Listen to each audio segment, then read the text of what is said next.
پسندیدہ چیزوں کا ذکر کیا۔ حضرت جبرائیل علیہ السلام نے اپنی 3 پسندیدہ چیزوں کا ذکر فرمایا، پھر اللہ پاک نے اپنی 3 پسندیدہ چیزوں کا ذکر کیا۔ اس کے بعد ائمہ اربعہ امام ابو حنیفہ رحمۃ اللہ علیہ، امام مالک رحمۃ اللہ علیہ، امام شافعی رحمۃ اللہ علیہ، امام احمد بن حنبل رحمۃ اللہ علیہ، ان حضرات نے اپنی اپنی 3 پسندیدہ چیزوں کا ذکر کیا۔ امام ابو حنیفہ رحمۃ اللہ علیہ کے بعد امام مالک رحمۃ اللہ علیہ، انہوں نے 3 پسندیدہ جو چیزیں ذکر کی، نمبر 1 روضہ مبارک صلی اللہ علیہ وسلم، حضور پاک صلی اللہ علیہ وسلم کا روضہ اقدس فرمایا مجھے بہت محبوب ہے۔ نمبر 2 مدینے کی خاک سے چمٹے رہنا مجھے بہت پسند ہے۔ نمبر 3 اہل بیت کی عزت احترام، یہ مجھے بہت پسند ہے۔ اسی پر ہماری گفتگو چل رہی تھی کہ حضور پاک صلی اللہ علیہ وسلم کا روضہ مبارک، اس کی شان، اس کا مرتبہ اور مقام یاد رکھیں۔ قرآن پاک کی آیت مبارکہ ہے، آپ سب کو معلوم ہے، ان اللہ وملائکتہ یصلون علی النبی یا ایھا الذین آمنوا صلوا علیہ وسلموا تسلیما۔ اللہ تعالیٰ، اللہ کے فرشتے نبی پاک صلی اللہ علیہ وسلم پر درود و سلام بھیجتے ہیں، پڑھتے ہیں۔ یا ایھا الذین آمنوا، ایمان والو تم بھی یہ کام کرو۔ دنیا میں یہ ایک کام ہے جو اللہ تعالیٰ خود بھی کرتا ہے اور ہمیں کہا تم بھی کرو۔ اسی سے پتہ چلتا ہے کہ نبی پاک صلی اللہ علیہ وسلم جس جگہ پر تشریف فرما ہے، جب آپ کا یہ مقام اور مرتبہ ہے کہ اللہ تعالیٰ خود آپ سے درود و سلام بھیج رہا ہے، اللہ کے محبوب کی کیا شان ہوگی اور اس روضہ مبارک کی کیا شان ہوگی۔ حضور پاک صلی اللہ علیہ وسلم احادیث میں فرمایا ہے، ایمان والوں، جو مسلمان دنیا میں میرے پاس ملنے آتا ہے، اگر وہ میرے دنیا سے جانے کے بعد بھی میری قبر پہ آئے گا، کان من زارنی متعمدا کان فی جواری یوم القیامہ، فرمایا قیامت کے دن وہ میرا ہمسایہ ہے۔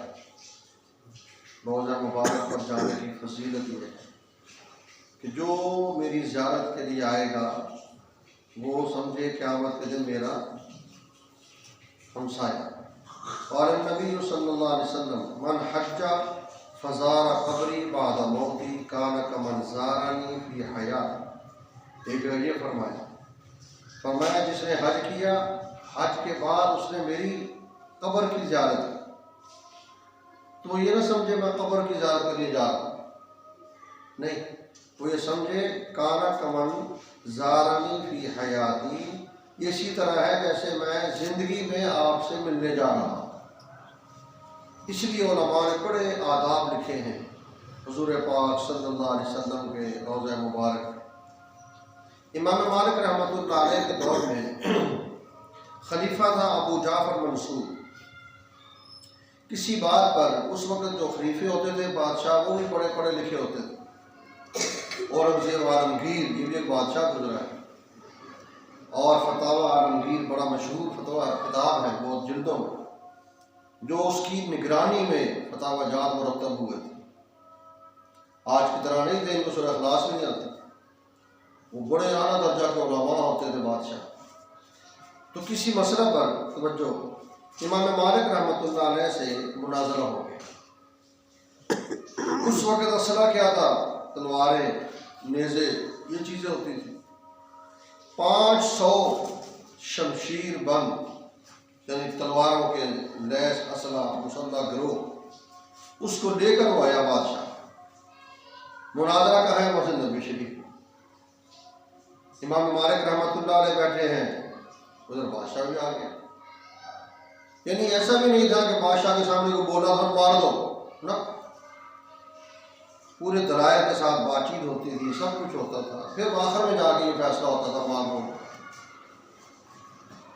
کہتے جب بات چیت شروع ہوئی تو بادشاہ نے تھوڑا سا اونچا بولنا شروع کر دیا. توجہ رکھنا. امام مالک رحمۃ اللہ علیہ نے کہا بادشاہ سلامت ٹھیک ہے آپ خلیفہ ہیں بادشاہ لیکن اونچا نہ بولے. کیوں؟ قرآن پاک کی آیت ہے آپ حضرات کو معلوم ہوگا 26ویں پارے میں ہے. اللہ پاک فرماتے ہیں یا ایھا الذین آمنوا لا ترفعوا اصواتکم فوق صوت النبی. اے ایمان والو اپنی آواز نبی کی آواز سے اونچی نہ کرو. فوق صوت النبی آیت نمبر 2 ہے. ولا تجهروا له بالقول كجهر بعضكم لبعض ان تحبط اعمالكم. سمجھو سے بات سمجھ لینا. فرمایا اگر تم اپنی آوازوں کو اونچا کرو گے جیسے آپس میں کرتے ہو. انسان بہت بات کرتا ہے تھوڑی سی بات میں اونچا ہو جاتا ہے. اگر غصہ آئے تو پھر اور اونچا ہو جاتا ہے. قرآن میں اللہ کیا کہتا ہے ان تحبط اعمالکم. اگر تمہاری آواز نبی کی آواز سے اونچی ہو گئی تمہارے اعمال ضائع ہو جائیں. آج تک جتنی نمازیں پڑھی زیرو. آج تک جتنی تسبیحات کی قرآن پڑھا حج کی عمرہ کی زیرو. اللہ کہہ رہا ہے. یہاں پر ایک بات آپ سے پوچھتا ہوں. سوال یہ ہے کہ حضور اکرم صلی اللہ علیہ وسلم یہاں موجود ہے یا نہیں؟ ہر بندہ اپنے آپ سے پوچھ کے جواب دے اللہ کے نبی یہاں ہے کہ نہیں. دیکھو اللہ کی ذات تو ہر جگہ موجود ہے اور وہ قرآن پاک میں اللہ نے خود کہا نحن اقرب الیہ منکم ولکن لا تبصرون. ہم تمہارے قریب ہیں لیکن تم ہمیں دیکھ نہیں سکتے. نحن اقرب الیہ من حبل الورید. ہم تمہاری شاہ رگ سے بھی زیادہ قریب ہیں. اللہ پاک نے یہ کہا ہے. ایک جگہ یہ کہا ما یکون من نجوا ثلاثۃ الا هو رابعهم ولا خمسۃ الا هو سادسهم. اگر تم 3 ہو چوتھا اللہ موجود ہے. اگر تم 4 ہو پانچواں اللہ موجود ہے. اگر تم 2 ہو تیسرا اللہ موجود ہے. یہ تو اللہ پاک نے قرآن میں بارہا ہمیں کہا کہ میں تمہارے پاس ہوں تمہارے ساتھ ہوں. اب سوال ہے کہ حضور پاک صلی اللہ علیہ وسلم کی موجودگی میں اونچا بولنا حرام ہے منع ہے. اللہ کے نبی کی موجودگی میں جو اونچا بولے گا اس کے اعمال ختم. اب یہاں پر بندہ سوال کرے اپنے آپ سے کہ اللہ کے نبی یہاں ہے کہ نہیں. اگر ہے پھر یہ اونچا بولتا ہے اس کے اعمال گئے اور اگر نہیں ہے ٹھیک ہے کوئی مسئلہ نہیں. اور یہی صحیح عقیدہ ہے. روضہ مبارک کی زیارت کی ہم سب دعائیں کیوں کرتے ہیں؟ اسی لیے کرتے ہیں کہ اللہ کے نبی وہاں تشریف فرما ہے موجود ہے. اگر اللہ کے نبی ہر جگہ ہے تو پھر روزے کی دعا کرنے کا فائدہ کیا؟ میرا اور علماء کا یہ عقیدہ ہے کہ نبی پاک صلی اللہ علیہ وسلم کے روضہ مبارک کے ساتھ ایک اینٹ جو لگی ہوئی ہے دنیا جہان کی سارے روزوں سے اس کا درجہ اونچا ہے. کیوں؟ اللہ کے نبی وہاں تشریف فرما. اس لیے کبھی بھی نہ خود نہ اپنے بچوں کو نہ اولاد کو مت کہنا کہ اللہ کے نبی یہاں ہے. اور آج ایسا ہوتا ہے آپ کو مجھ سے زیادہ علم ہوگا. ہم سے تو بات پڑتی ہے سنتے سناتے مسئلہ پوچھنے کے لیے. عورتیں بیٹھی ہوئی ہیں کھڑی ہو جاؤ کیا ہو گیا آقا آگے پردہ کر لو نقاب کر لو. نیاز باللہ معاذ اللہ. نبی پاک صلی اللہ علیہ وسلم نے پوری زندگی غیر عورت کو نہیں دیکھا. تو آج یہ کہا کہ اللہ کے نبی ہر جگہ ہے تو اللہ کے نبی کو پوری دنیا کی عورتیں دکھا رہے. مطلب پوچھیں اپنے آپ میں کیا کیا رہا. امام الانبیاء صلی اللہ علیہ وسلم ساری کائنات سے اونچا درجہ آپ کا ہے لیکن اللہ کی طرح آپ کی شان نہیں ہے. اللہ پیدا کرنے والا ہے اور نبی پیدا ہونے والے ہیں. اللہ دینے والا ہے اور اللہ کے نبی لینے والے ہیں. اللہ کے نبی سجدہ کرنے والے ہیں، اور مسجود کون ہے؟ اللہ کی ذات ہے۔ آپ سب نماز میں پڑھتے ہیں اشہد ان لا الہ الا اللہ واشہد ان محمدا بولو کہ لفظ کیا ہے؟ عبدہ و رسولہ۔ کیا مطلب ہے؟ میں آپ کی بات ہی کر رہا ہوں۔ ہر مسلمان یہ عقیدہ رکھتا ہے، گواہی دیتا ہے کہ محمد صلی اللہ علیہ وسلم عبدہ، اللہ کے بندے ہیں، عبدہ اللہ کے بندے ہیں۔ اس لیے حضور پاک صلی اللہ علیہ وسلم کو ہر جگہ موجود کبھی نہ ماننا۔ آسان لفظوں میں ہر جگہ حاضر ناظر صرف ایک اللہ کی ذات۔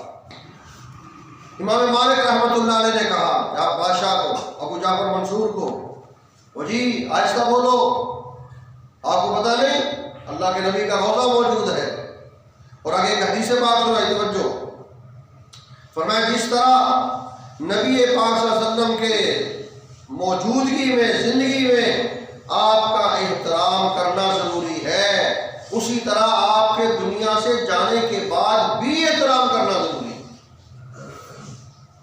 اللہ پاک مجھے آپ کو روضہ مبارک لے جائے، وہاں جو روضہ مبارک کے پاس کھڑے ہیں پولیس والے، کسی کو یہ نہیں کہتے حاجی چپ کرو، نہیں، بس ایسے اشارے کرتے ہیں۔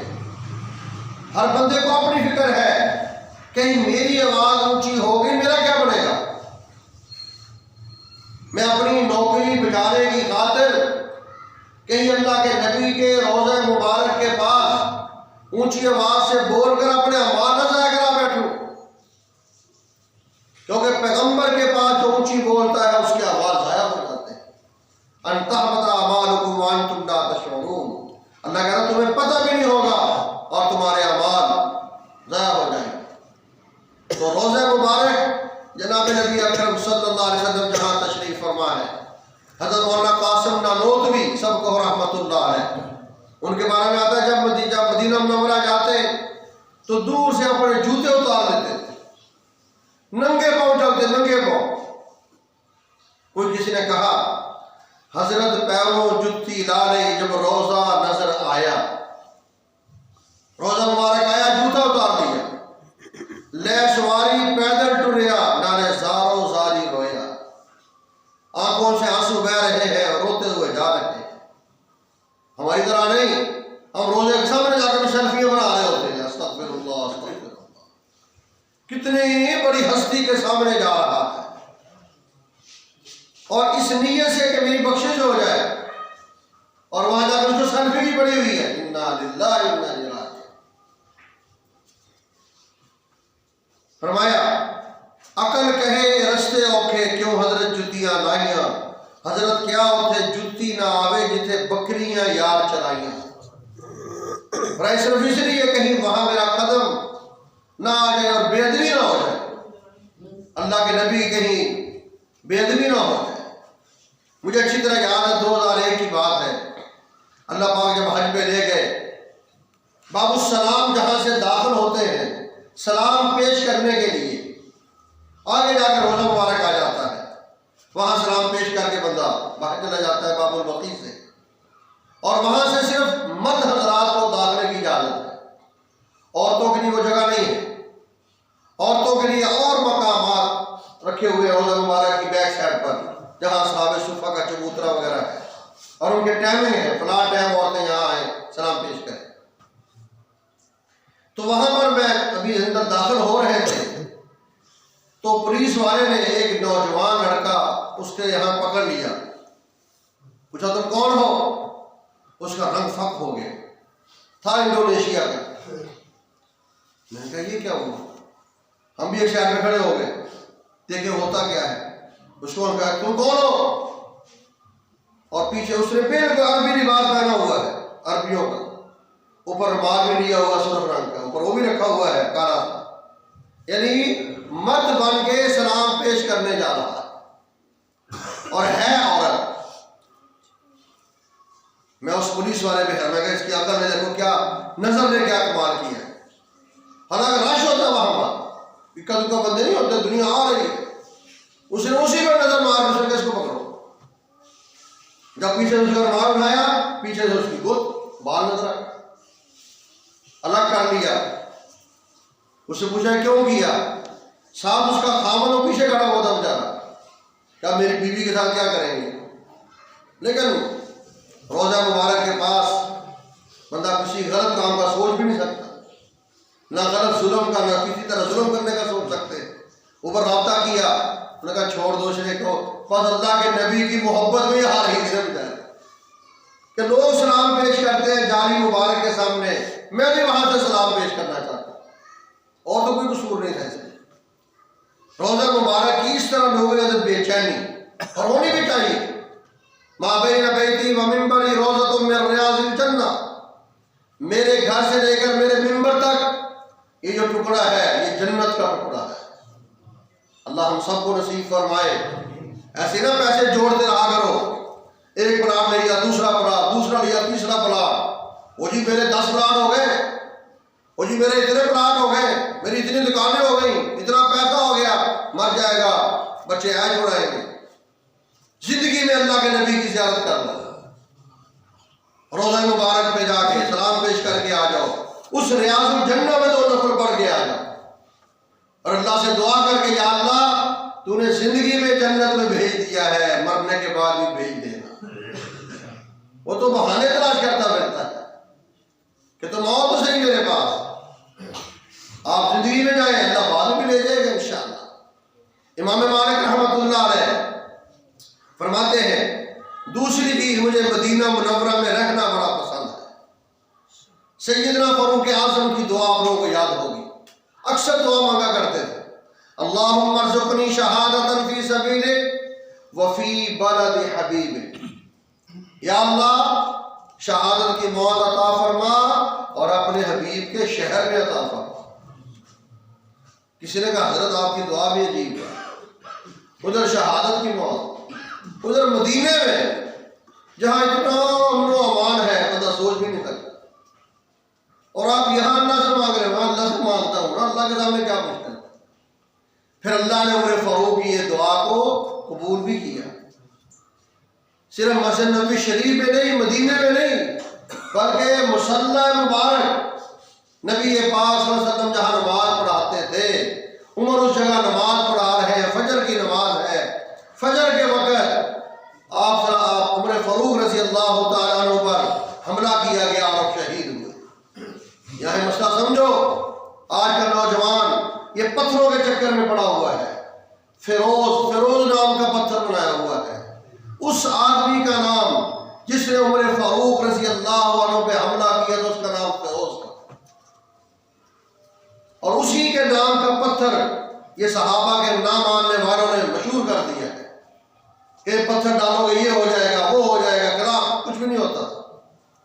یہ صرف آپ کا عقیدہ ختم کر رہے ہیں کہ آپ کی لا علمی کے اندر آپ فیروز نام کا پتھر ڈالیں اور ان لوگوں میں شامل ہو جائیں ان جو عمر کے دشمن ہیں، جو عمر فاروق کو نہ ماننے والے ہیں. تو اس گمان میں بیٹھا ہے میں نے یہ پتھر ڈال لیا، اب میرا مقدر جاگ جائے گا، اب میرا کاروبار چل پڑے گا، اب میرا رشتہ بھی ہو جائے گا، اب میرے پاس ڈالر آئیں گے. خاک بھی نہیں آئے گی. ہاں اس کے ڈالنے سے عمر فاروق کے جو دشمن ہیں ان میں تو شامل ہو جائے. کبھی بھی ایسا گمان اپنا مت بناؤ، اپنا عقیدہ پتھروں میں نہ بناؤ، اپنا عقیدہ بناؤ تو اللہ کی ذات میں بناؤ. امام مالک رحمۃ اللہ علیہ کی دوسری بات، مجھے مدینے میں رہنا پسند ہے. آخری حدیث سن لیجیے.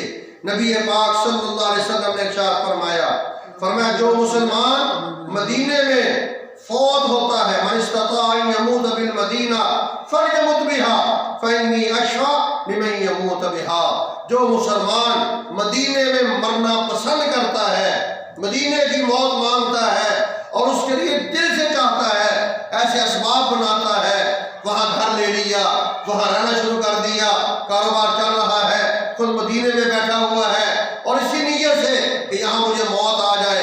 اللہ کے نبی کا فتویٰ سنا رہا ہوں، کسی اور کی بات نہیں کر رہا. سنیے، قال النبی صلی اللہ علیہ وسلم من استطاع ان يموت بالمدینہ. جو مسلمان اس بات کی طاقت رکھتا ہے کہ مدینے میں موت آئے، فلیمت بها، پھر وہ مدینے میں فوت ہو جاتا ہے. اللہ کے نبی کیا کہتے ہیں؟ فإنی اشفع لمن يموت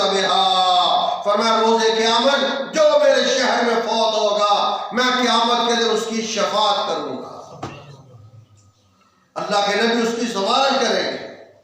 چھوڑو فیصلہ آباد کو، چھوڑو چور ماجرے کو، کلیم گیٹ کالونی کو.